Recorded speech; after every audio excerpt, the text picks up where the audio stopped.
કૌભાંડનો મુદ્દો ફરી ગૃહમાં પણ ગુંજ્યો છે। વિધાનસભામાં શૈલેષ પરમારે મુદ્દો ઉઠાવ્યો છે। શૈલેષ પરમારના સવાલ સામે મંત્રીએ જવાબ આપ્યો। મંત્રી કમલેશ પટેલે નિયમોની માહિતી આપી। મુંબઈ અધિનિયમ હેઠળ પરમિટ આપવામાં આવે છે। તંદુરસ્તી અંગે સિવિલ હોસ્પિટલમાં સર્ટી આપવામાં આવે છે। તેના આધારે પુરાવા ચકાસવામાં આવે છે। અમદાવાદમાં કુલ 14,862 પરમિટ અપાઈ છે। છેલ્લા 2 વર્ષમાં નવી 1146 પરમિટ અપાઈ છે। 2025માં 24 પરમિટ રદ કરાઈ છે।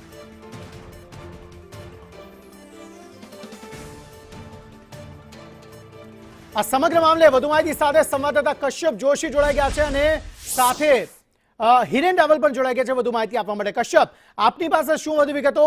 આ જે લિકર પરમિટ કૌભાંડ સામે આવ્યું છે તેમાં આપની પાસે શું નવી અપડેટ?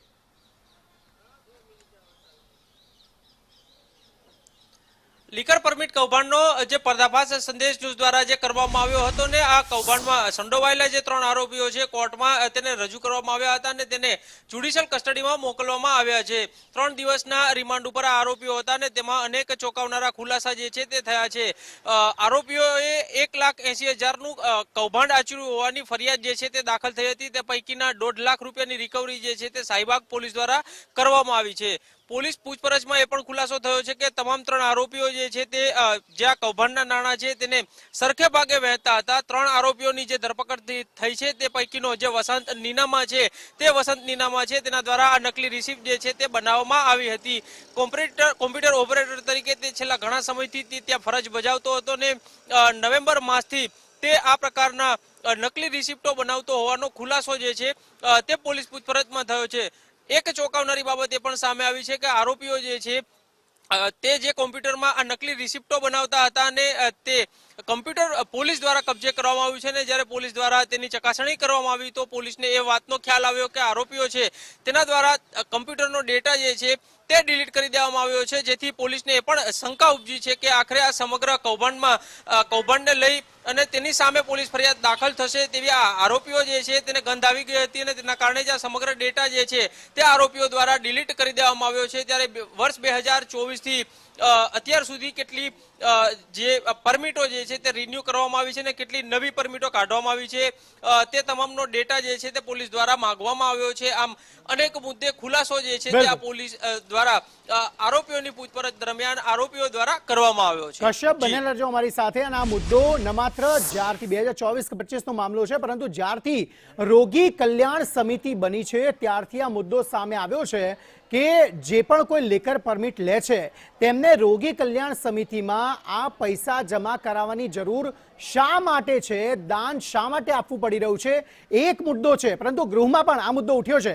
હિરેન પાસેથી આ વધુ વિગતો મેળવીએ કે ગૃહમાં આ મામલે શું ચકમક જરી હતી વિપક્ષના ધારાસભ્ય વચ્ચે અને જે મંત્રી જેના દ્વારા જવાબ આપવામાં આવ્યો તેની વચ્ચે। હિરેન,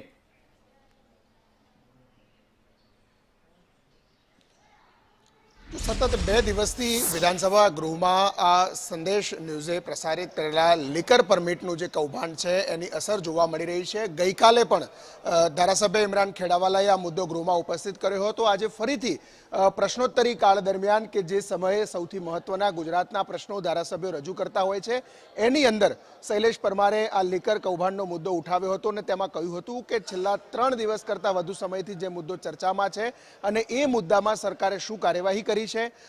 લિકર પરમિટની અંદર પૈસા લઈ લેવામાં આવે છે, સરકારી કર્મચારીઓ છે જેની અંદર સંડોવાયેલા છે અને આવા કર્મચારીઓ સામે સરકાર શું પગલાં ભરે છે તેવી માંગણી કરવામાં આવી હતી।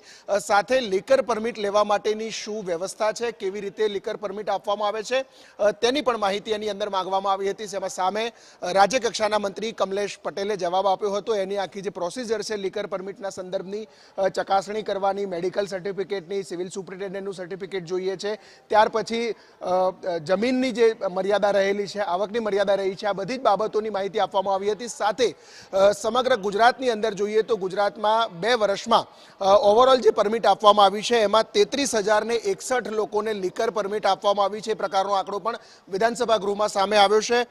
2 વર્ષમાં નવી 4216 લિકર પરમિટ પ્રોહિબિશન વિભાગ દ્વારા આપવામાં આવી છે હેલ્થ વિભાગની સાથે રાખી અને એ જ પ્રકારે 2 વર્ષમાં 17,900 331 પરમિટ છે તેને રિન્યૂ કરવામાં આવી છે, એટલે કે મેડિકલ સર્ટિફિકેટ અને એના અલગ અલગ ગ્રાઉન્ડના આધારે રિન્યૂ કરવામાં આવી છે.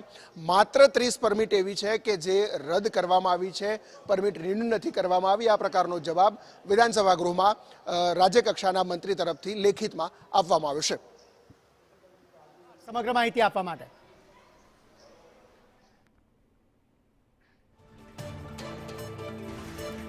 ખાસ